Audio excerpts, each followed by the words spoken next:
Hello everyone, welcome to trauma hut. इस video में love ambition का नेक्स्ट एपिसोड देखेंगे। प्रीवियस एपिसोड के प्लेलिस्ट का लिंक इस वीडियो के डिस्क्रिप्शन में डाल दी गई। पहले वो वीडियो देख लीजिए, तभी ये एपिसोड समझ में आएगा, वरना कंफ्यूज हो जाओगे। चैनल पे ऐसे ही वीडियो आएंगे तो चैनल को सब्सक्राइब ज़रूर कर लेना। एपिसोड की शुरुआत होती है होमिंग के घर से, जहाँ शिवेन होती है। उसके सामने सोफे पर होमिंग की मॉम डैड बैठे होते हैं। होमिंग की मॉम ठंडी आवाज़ में शिवेन से पूछती है, तुमने ऐसा क्यों किया? तब शिवेन कहती है, मुझे माफ़ कर दीजिए माँ। इसके बाद होमिंग के डैड बोलते हैं कि इस तलाक की खबर से सिर्फ तुम पर नहीं बल्कि होमिंग और कंपनी पर भी इम्पैक्ट पड़ेगा। वो उसे याद दिलाते हैं कि कंपनी का नया प्रोजेक्ट बहुत डेलिकेटेड मोड पर है और ऐसे में ये सब होना ठीक नहीं है। शिवेन बहुत रिस्पेक्ट के साथ कहती है कि जब तक तलाक की प्रोसेस कंप्लीट नहीं हो जाती, वो बाहर ये ही कहेगी कि उसने अपना खुद का काम शुरू करने के लिए जॉब छोड़ी है, ताकि सेन परिवार की इज्जत पर कोई आँच ना आए। ये कहने के बाद वो उनके सामने झुककर माफ़ी मांगती है और होमिंग की माँ की तरफ देखकर बोलती है कि अगर होचिन लौटकर उसके बारे में पूछे तो उनसे कहना कि वो कुछ दिनों के लिए घर नहीं आएगी क्योंकि वो बिज़ी है, और लास्ट टाइम सॉरी बोलकर रोते हुए वहाँ से चली जाती है। फिर होमिंग को देखते हैं, ऑफिस में होता है। उससे मिस्टर होंग का मैसेज आता है। वो उसे गोल्फ खेलने के लिए बुलाते हैं। फिर गोल्फ फील्ड देखते हैं। होमिंग मिस्टर होंग के साथ गोल्फ खेल रहा होता है। मिस्टर होंग उससे पूछते हैं कि शिवेन के जॉब छोड़कर अपना बिजनेस शुरू करने का र्यूमर सच है क्या? होमिंग कहता है सच है। फिर वो होमिंग को एक ऐसी बात बताते हैं जो उसे चौंका देता है। वो कहते हैं शिवेन अभी भी अक्सर मेरी सास से मिलने आती है और मेरी सास उसे बहुत पसंद करती है। एक परिवार के मेंबर के तौर पर वो तुम्हारे लिए सच में बहुत सिंसियर है। ये सुनकर होमिंग हैरान हो जाता है। फिर शिवेन को देखते हैं, वो अपने बाथरूम में सिंक के नीचे लीक हो रहे पानी के पाइप को ठीक करने की कोशिश कर रही होती है, लेकिन पाइप ठीक नहीं हो रहा। तभी दरवाजे की घंटी बजती है। सामने यूमिंग खड़ा होता है। वो शिवेन को इस हालत में देखकर हैरान हो जाता है। शिवेन एम्बैरेस्ड फील करती है, लेकिन यूमिंग बिना कुछ कहे सीधा बाथरूम में जाता और पाइप ठीक करने लगता है। शिवेन भी उसकी हेल्प करती है। फिर जल्दी ही पाइप ठीक हो जाता है। उसके बाद दोनों किचन की छोटी सी टेबल पर बैठे होते हैं। फिर यूमिंग उसे बाथरूम पूछता है कपड़े को ठीक करने के लिए, तो शिवेन उसे बताती है कि उधर है। यूमिंग के जाने के बाद शिवेन आराम से शांति से बैठ होती है। अचानक दरवाजे की घंटी फिर बजती है।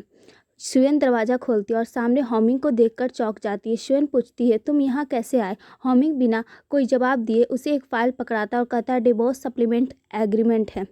शिवेन फ़ाइल ले लेती है और कहती है कि वो इसे पर साइन कर कर उसे भेज देगी, लेकिन होमिंग जाने के लिए तैयार नहीं होता। वो दरवाज़ा पकड़कर कहता है, आज मेरे पास समय है, चलो बैठकर एक एक करके सारी शर्तें देख लेते हैं। ये कहकर वो ज़बरदस्ती घर के अंदर घुस जाता है।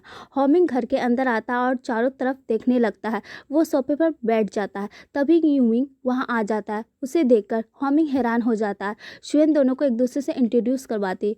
ये मेरा हाई स्कूल दोस्त यूमिंग है। और फिर यूमिंग से कहती ये होमिंग है। यूमिंग तुरंत समझ जाता है और कहता है, मैं तुम दोनों को परेशान नहीं करूंगा, मैं चलता हूँ। यूमिंग के जाने के बाद होमिंग तलाक की नई शर्तें बताता है। कानून के मुताबिक तलाक की अर्जी देने के बाद 30 दिन का कूलिंग ऑफ पीरियड होता है। इस दौरान और उसके बाद भी जब तक मैं परमिशन ना दूं, तुम हमारे तलाक की खबर किसी को नहीं बता सकती, ताकि कंपनी की छवि खराब ना हो।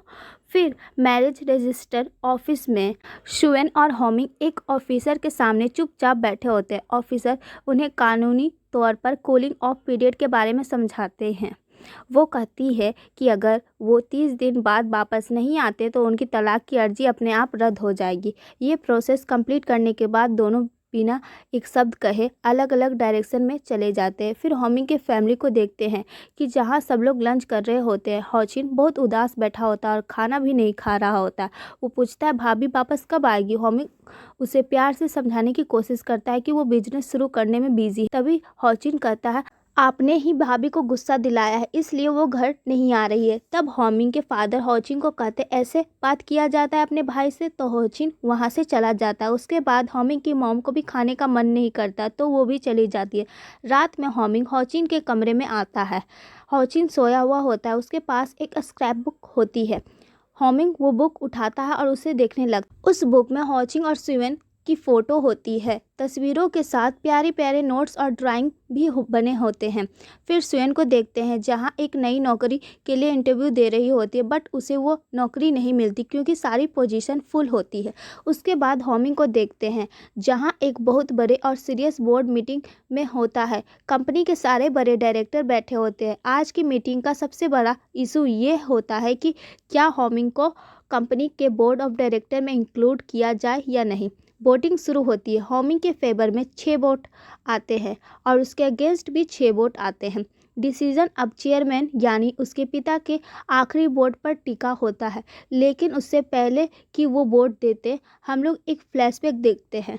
उसके पापा सुनते हैं कि बोर्ड के मेंबर आपस में बात कर रहे होते हैं और कहते हैं, सुना है होमिंग की वाइफ ने जॉब छोड़ दी है और दोनों का तलाक होने वाला है। दूसरा मेंबर कहता है, मैंने तो सुना है कि वो इंग्लैंड में पढ़ाई के दौरान भी बहुत लापरवाह था। फिर प्रोजेक्ट में उसके पापा अपने ही बेटे के खिलाफ वोट कर देते हैं। मीटिंग का रिजल्ट सुनाया जाता है। 60 वोटों के साथ होमिंग को बोर्ड में शामिल करने का प्रपोजल रिजेक्ट कर दिया जाता है। उसके बाद होमिंग के फादर वहाँ से उठकर अपने ऑफिस में जाते हैं। होमिंग भी उनके पीछे जाता और कहता, आपने ऐसा क्यों किया? जबकि प्रॉमिस ये हुआ था कि कंपनी का क्राइसिस टालने के बदले मुझे बोर्ड में जगह मिलेगी। इस पर उसके फादर गुस्से में फट जाते हैं। वो चिल्लाते हुए कहते हैं, मैंने तुम्हें पूरी फ्रीडम दी, तुम्हें अब्रॉड भेजा, लेकिन तुमने क्या किया? 19 साल की उम्र में एक बच्चा बैठा लिया। क्या तुम्हें पता है ये तुम्हारी ज़िंदगी पर एक दाग बन सकता था? होमिंग जवाब देता, होचिन का होना कोई दाग नहीं है। पिता और भी गुस्से में कहते हैं, अगर तुम्हारे एनिमीज़ को ये पता चल गया तो वो तुम्हें एक लापरवाह कहकर डिफेम कर देंगे। फिर वो सुएन का मुद्दा उठाते हैं, मैंने तुम्हें अपनी बीवी खुद चुनने दी और तुमने क्या किया? एक झूठी लड़की को चुना। उसका परिवार, उसकी पढ़ाई, उसका बैकग्राउंड सब कुछ झूठा था और तुम ये जानते हुए भी चुप रहे। मैं ये बर्दाश्त नहीं कर सकता। होमिंग कहता है, ये मेरी मिस्टेक थी, सुएन की नहीं। लेकिन उसके पिता कुछ भी सुनने को रेडी नहीं होते। वो उसे पनिशमेंट के तौर पर एक दूर दराज के बैकवर्ड इलाके में उसे भेज देते हैं जहाँ कंपनी का एक प्रोजेक्ट अटका हुआ होता है। वो ऑर्डर देते हैं, जब तक ये काम कंप्लीट ना हो वापस मत आना। फिर सीन शिफ्ट होता है। सुएन एक कंपनी में आती है। फिर वो वहाँ की बॉस से मिलती है। वो सुएन को पहचान लेते हैं और उसके पुराने शो की तारीफ़ करते हैं। वो उसे तुरंत लाइव स्ट्रीमिंग यानी ऑनलाइन सामान बेचने का काम ऑफ़र करते हैं। अगले ही पल हम सुएन को लाइव स्ट्रीमिंग करते हुए देखते हैं, बट वो बहुत ही फॉर्मल टाइप स्ट्रीमिंग कर रही होती है। तो उसके बॉस उसे बोलते हैं, ऐसे नहीं, मैं तुम्हें सिखाता हूँ। फिर उसके बॉस उसे सिखाने लग जाते हैं। नेक्स्ट सीन में देखते हैं होमिंग को, जो अपने ट्रांसफ़र किए हुए जगह पर आता है। वहाँ का लोकल मैनेजर मिस्टर जैंग कुछ वर्कर्स के साथ होमिंग का वेलकम करता है। फिर होमिंग को एक बहुत ही छोटे से ऑफिस में ले जाता है और वहाँ की सारी चीज़ें दिखाता है। फिर होमिंग सीधा काम पर लग जाता है और प्रोजेक्ट से जुड़ी सारी फाइल्स ज़मीन पर रखे धूल भरे डब्बों से निकालकर उन्हें पढ़ने लगता है। फिर रात में देखते हैं कि सुएन बहुत मेहनत से लाइव स्ट्रीमिंग की प्रैक्टिस कर रही होती है। दूसरी तरफ होमिंग भी देर रात तक काम कर रहा होता है। फिर थोड़ा सा ब्रेक लेने के लिए बाहर आता है। वो अपने फ़ोन निकालता है और सुएन की प्रोफाइल देखने की कोशिश करता है, बट सुएन ने उसे ब्लॉक कर दिया है और ये देखकर हैरान हो जाता है। नेक्स्ट डे सुएन की न्यू कंपनी का लाइव स्ट्रीमिंग स्टूडियो देखते हैं, जहां सुएन ने पूरी प्रिपरेशन के साथ कैमरे के सामने आती है। वो एक दूसरे होस्ट के साथ मिलकर हाउस होल्ड गुड्स जैसी टॉवल और बैग बेच रही होती है, बट बेचने में कुछ गलती कर देती है। तो मिस्टर क्यू उसे आकर समझाते हैं कि ऐसे नहीं करना और कहते हैं कि तुम होस्ट सुन की असिस्टेंट बनकर अब स्ट्रीमिंग करोगी। फिर नेक्स्ट लाइव स्ट्रीम होता है। उसमें सिर्फ सुएन खा रही होती है और कुछ भी नहीं बोलती। तो उसके बॉस उसे बुलाते हैं और डांटते हैं कि कैमरे में सिर्फ खाना नहीं है, कुछ बोलना भी है, लोगों को अट्रैक्ट भी करना है, समझी? तो सुएन कहती है, ठीक है सर, मैं ऐसा ही करूँगी। उसके बाद नेक्स्ट लाइव स्ट्रीम में सुएन बहुत अच्छा कर रही होती है।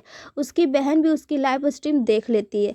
फिर रात में सुएन की हालत बहुत ही ज़्यादा ख़राब हो जाती है, क्योंकि उसने जो लाइव स्ट्रीम के दौरान खाया था उसके कारण उसका पेट में दर्द होता है। तभी उसकी बहन उससे मिलने आती है। उसकी बहन उसे इस हालत में देखकर चौंक जाती। फिर शुएन बैठी होती है। उसकी बहन शाओलिन उसे पीने के लिए गर्म पानी देती है। शाओलिन गुस्से में कहती है, ये हॉमिंग कितना घटिया आदमी है, वो ऐसे कैसे कर सकता है। तब शुएन जवाब देती है, ये उसकी मिस्टेक नहीं है, मिस्टेक शुरू से ही मेरी थी। ये सोसाइटी ही ऐसी है, अगर तुम कोई गलती करते हो तो तुम्हें उसकी प्राइस चुकानी पड़ती है। शाओलिन अपनी बहन को इस हालत में देखकर बहुत सैड और वरिड हो जाती है। इसी के साथ ये एपिसोड यहीं पर ख़त्म होता है। वीडियो पसंद आए तो वीडियो को लाइक ज़रूर करें, हमारे चैनल को सब्सक्राइब करके बेल आइकन ज़रूर दबाएं। अगले वीडियो मिलते हैं, तब तक के लिए बाय।